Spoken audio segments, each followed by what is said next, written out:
Welcome to Abu Sufian 1971। তো আশা করি আপনারা সবাই ভালো আছেন। তো আজকে দেখাবো আজকে আমাদের খামারের গরু কীভাবে ভ্যাকসিন এবং ভিটামিন ইঞ্জেকশন দেওয়া হয়। তো চলুন দেখা নেওয়া যাক। তো অনেক কিছু শেখার আছে। চলুন। বিসমিল্লাহির রহমানির রহিম। আমার নাম মোহাম্মদ আব্দুস সবুর, প্রাণী সম্পদ মাঠ সহকারী, উপজেলা প্রাণী সম্পদ দপ্তর, বিএনএ বাজার, সিলেট। আমি আজকে আসছি লন্ডন প্রবাসী আবু সুফিয়ান ভাইয়ের খামারে তার গরুকে এফএমডি ভ্যাকসিন দেওয়ার জন্য, অর্থাৎ বাংলা যেটা বলে খুরা ভ্যাকসিন, আর সিলেটি ভাষায় যেটা বলে বাতা না হওয়ার জন্য আর কি। তো খুরা না হওয়ার জন্য এফএমডি ভ্যাকসিন দেওয়া লাগে। এফএমডি ভ্যাকসিন কীভাবে দিতে হয় তার খামারে যারা কর্মী আছে তাদেরকে আমি দেখাবো, প্লাস আমি নিজে পুশ করে দিয়ে যাব আজকে। তা আপনারা দেখেন কীভাবে দিতে হয়। আর এই ভ্যাকসিনটা হচ্ছে ওয়ান ফার্মা কোম্পানির আরিয়া এফএমডি ভ্যাকসিন ভেট। এটা প্রতি বোতল সর্বনিম্ন 10 ml থাকে 5টা গরুর জন্য। তো আজকে আমরা এই খামারে 2টা গরুকে প্রয়োগ করব। তো দেখেন দর্শক কীভাবে দিতে হয়। প্রতিটা গরুকে 2 ml ভ্যাকসিন দেওয়া লাগে। এইভাবে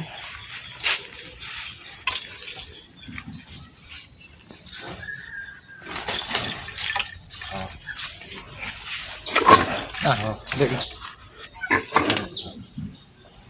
দেখি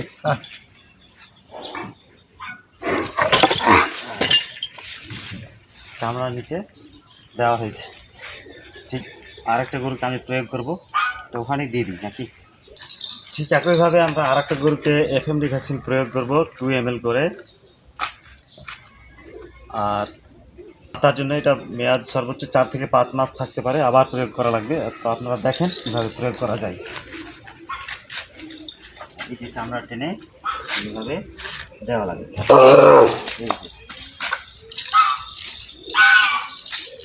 আর কি ভিটামিন দিবেন আজকে? আমি আর একটা ওষুধ প্রয়োগ করব, এটা হলো রিভিট বি। এটা অক্সোনিন কোম্পানির, অক্সোনিন এগ্রোভেটের, যেটা হলো ভিটামিন বি কমপ্লেক্স।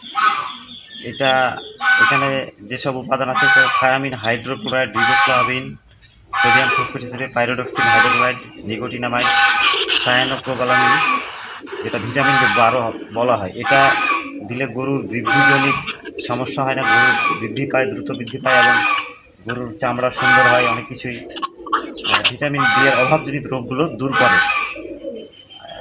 জাস্ট এটা একটা ভিটামিন, এটা দিলে অনেক সময় গরুর উপকারী বেশি হয়। তো আপনার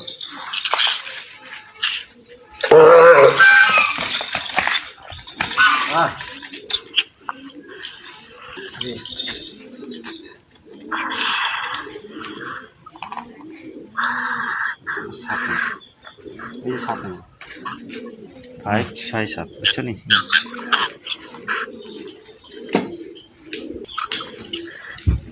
গরুগুলো ভালো হয়েছে কিন্তু আগে।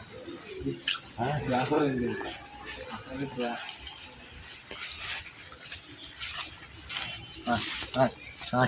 এই সাইডে দিয়ে দিই।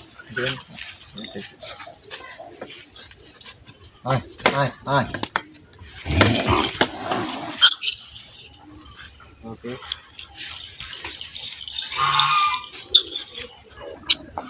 ঠিক আছে। আজকের মতো এখানেই 2টা গরুকে ভিটামিন এবং ভ্যাকসিন মারা হয়ে গেছে। তো সুতরাং আজকে এখানেই শেষ করলাম।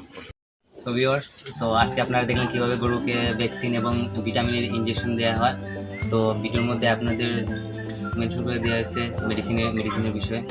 তো আশা করি আজকে অনেক কিছু শিখতে পারলেন এবং এটি নিয়ে আপনাদের অনেক উপকার হবে।